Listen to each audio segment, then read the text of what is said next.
into words what it means to me. You see, a lot of people think that making decisions like this, you take them lightly. I'm here to tell you that I understand that there's a responsibility. I'm not reading from my script, so they're about to be confused. There's a responsibility that lies with all of us, especially in this moment. There are a lot of people that said, you gotta stay in the house. We need our voice. We need you there. And I understand. But what we need is for me to have a bigger voice. What we need is not only a voice, but we need to make sure that we are going to stop all the hell that is raining down on all of our people. So over the last couple of months, I've been thinking about our future. Where do we go from here? And obviously I've been thinking about Texas. I thought about my classmates from law school. One is standing right up front, Mr. Anthony Farmer. I thought about the big dreams we all had, fighting for justice in the courtroom, starting our own businesses, buying a home, starting families. If you think about it, our dreams were the American dream. Opportunities for those who work hard, home ownership, jobs, entrepreneurship, and security. And that time we were headed into the Great Recession. I took a job in East Texas for a pretty well-known family-owned law firm. I began doing class action defense work. And honestly, I wondered if I'd made a mistake.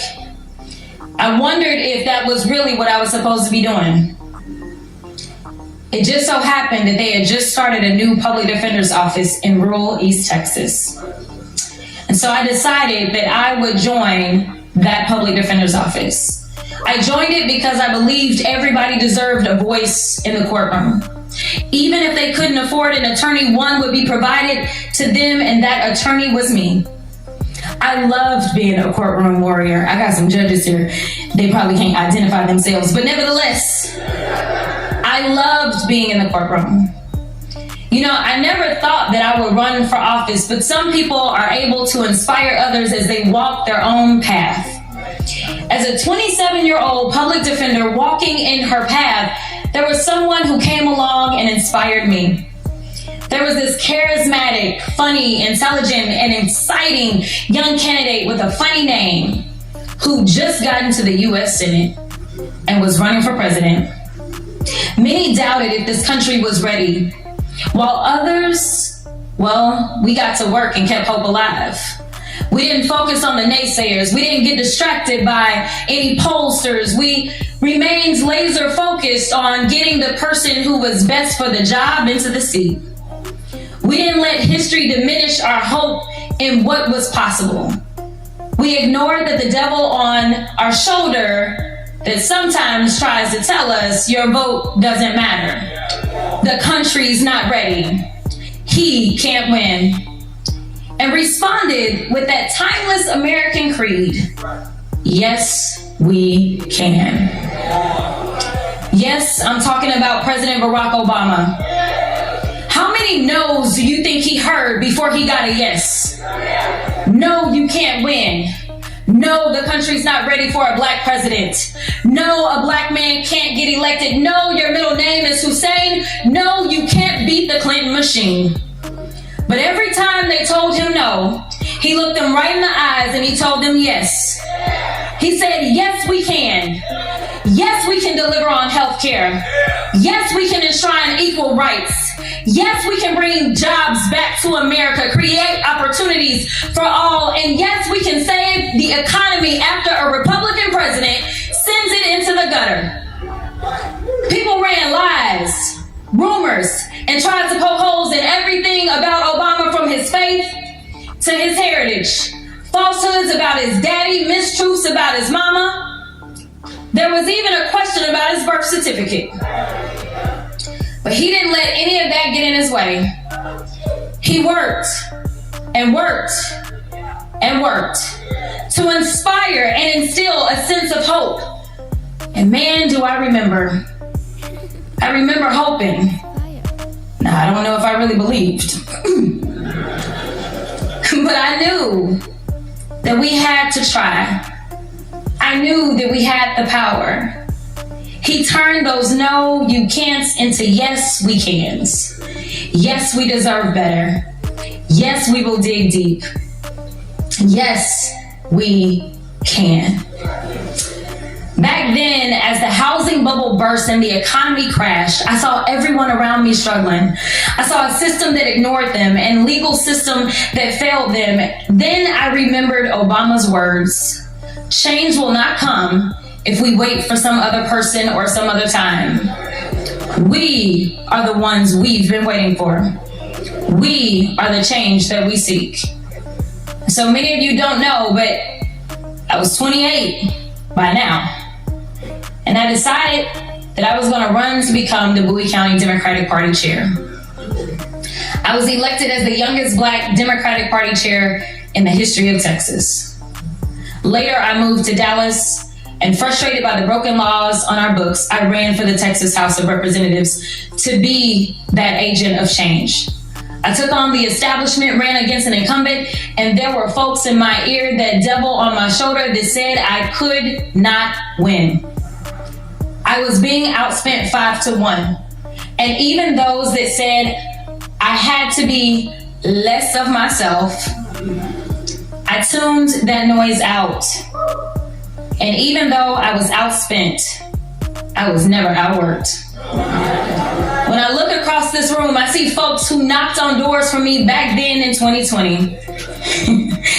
I see people who believed in me before any viral moments. I see people who believed that I could and would be different. I see the people that locked arms with me. Some of those elected officials that went out on a limb and endorsed me when nobody else would. You see, I didn't get anywhere on my own. Every step of the way has been with you. The people who have fueled this fire. You've chipped in your hard-earned money. Hey, donors, because I see some of y'all too. You put in the sweat equity under the hot Texas sun, knocking on doors, putting out signs. You've driven your neighbors to the polls, dragged your coworkers to go vote. You're the ones who walk your precincts, register thousands of voters, and you're the ones who flip seats across the state at every level. When Texas turns blue, it won't be because of any one candidate, but because of each and every one of you doing your part. Turning Texas blue is what I want to talk to y'all about today. Now, there are those that say, ain't no way, we done tried it 50 kinds of ways. Let me be clear, y'all ain't never tried it the JC way. We used to telling us what I can't do, but they have no idea what Crockett's crew will do. And so I just want to be clear, for all the haters in the back, listen up real loud. We gonna get this thing done.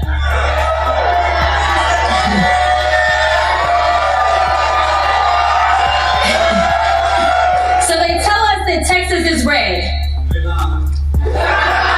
They are lying. We're not. The reality is that most Texans don't get out to vote.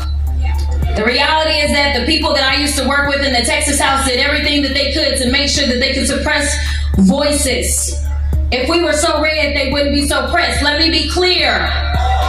The reason that the governor always got time to call out my name is because he understands that I know how to speak to everybody, not just some folk. There are folks who feel like their vote doesn't matter and that nothing will change or that candidates don't speak to them. And honestly, I can't blame them.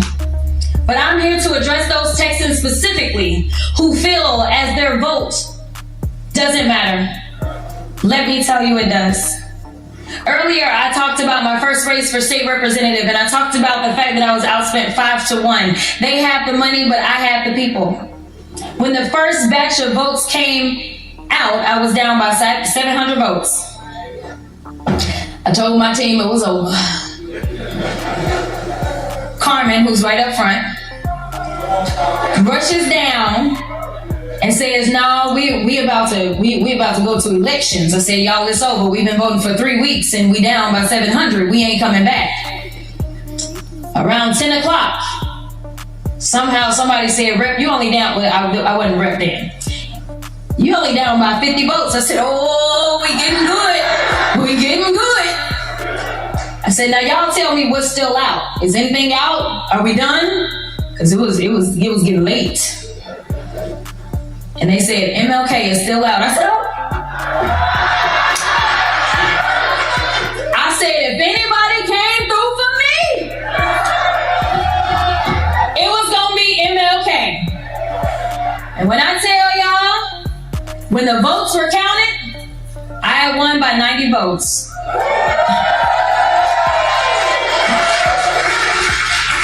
Out of 10,000 votes that were cast, I won by 90.